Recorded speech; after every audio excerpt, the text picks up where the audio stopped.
Hi,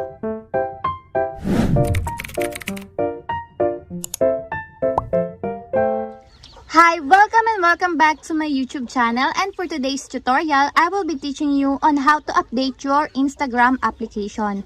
But first, kindly subscribe to my channel and don't forget to hit the subscribe button and the bell to notify you for my new updates. And if you want to learn more, just keep on watching and let's start. So for today's video, kailangan meron tayong Google Play Store.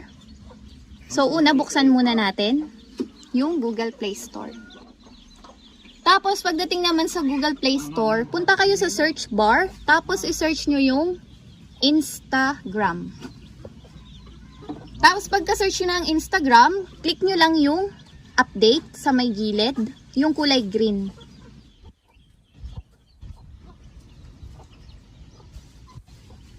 So, yan. Nag-a-update na po yung ating Instagram application. Tapos po yan, nag-i-install na siya. So, intayin na lang natin hanggang sa matapos yung installing. So, yan. After ma-install, pwede nyo siyang i-open dito directly. I-click nyo lang yung open dito sa side. So, ayan. Magbubukas na yung ating Instagram account.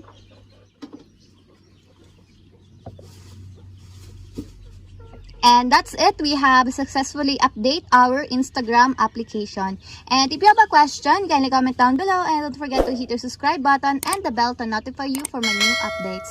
And thank you for watching.